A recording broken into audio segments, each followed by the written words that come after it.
Assalamualaikum warahmatullahi wabarakatuh. Perkenalkan, nama saya Krisdiana Alvina Sofa, NIM 204 1050 10 10 8. Kali ini saya akan melanjutkan presentasi dari teman saya, yaitu Fitria Nuri Nabila. Materi selanjutnya yaitu kebijakan perbankan sebelum krisis 1997.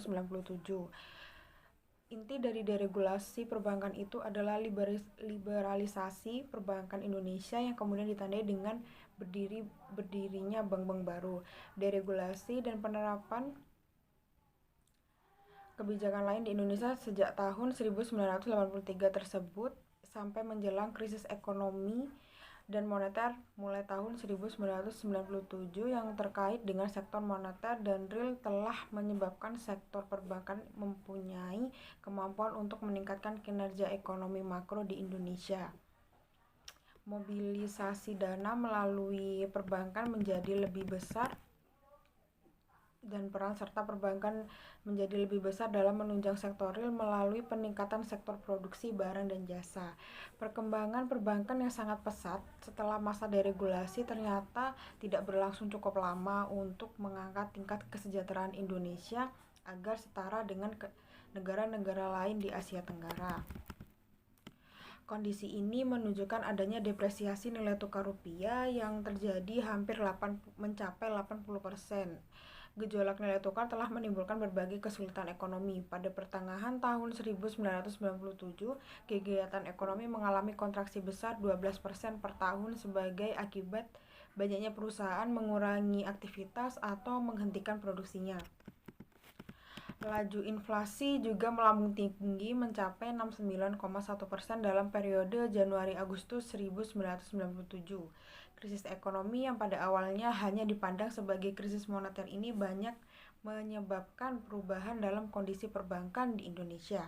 Akibat krisis ekonomi tersebut, banyak perusahaan perbankan yang tidak dapat mampu untuk melunasi hutang-hutang mereka, khususnya hutang pada investor asing akibat depresiasi nilai tukar rupiah.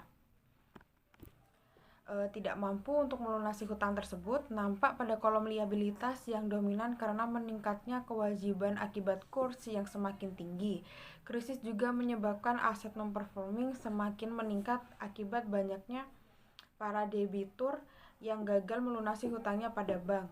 Jumlah kerugian dari kredit yang disalurkan mencapai 32% pada tahun 1998 dan 31,85% pada tahun 1999.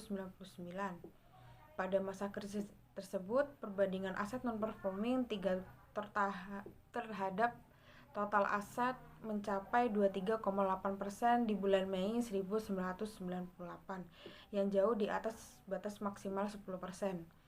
Akibat krisis tersebut, banyak para depositor yang beramai-ramai menarik simpanan karena khawatir terhadap keselamatan aset yang disimpannya. Hal ini menyebabkan banyak bank yang mengalami masalah likuiditas karena banyaknya tabungan dan deposito yang diambil para deposan. Depresi yang berkepanjangan mengakibatkan hutang luar negeri perusahaan perbankan semakin meningkat dan CAR atau CAR semakin menurun. Sedangkan selama ini Bank Indonesia telah melakukan berbagai upaya penyelamatan, antara lain dengan mengganti Dewan Komisaris atau Direksi Bank, meminta pemegang saham untuk menambah modal, memperbaiki kualitas aktiva produktif, mencari investor baru, dan lain sebagainya. Namun hasilnya tidak menunjukkan perkembangan yang positif bagi bank yang bersangkutan dan tidak sesuai dengan hasil yang diharapkan. Kondisi itu dapat membahayakan kelangsungan usahanya dan merugikan kepentingan masyarakat. Dengan tindakan tersebut, pemerintah berupaya memperbaiki dan menyehatkan sistem perbankan nasional. Tidak terkecuali bagi usaha perbankan, laporan keuangan diharapkan mampu memberikan gambaran kinerja bank yang bersangkutan pada pihak-pihak yang berkepentingan.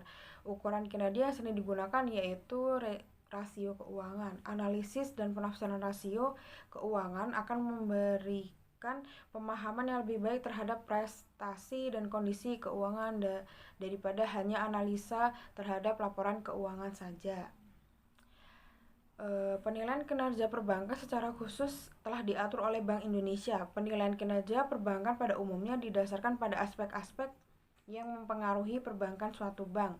yaitu permodalan, kualitas aktiva produktif, manajemen, rentabilitas, likuiditas, atau yang sering disebut KEML. Berdasarkan latar belakang di atas, maka penulisan mengambil judul evaluasi kinerja perusahaan perbankan go public sebelum dan sesudah krisis Indonesia. Mungkin itu saja yang bisa saya sampaikan, kurang lebihnya mohon maaf. Terima kasih. Wassalamualaikum warahmatullahi wabarakatuh.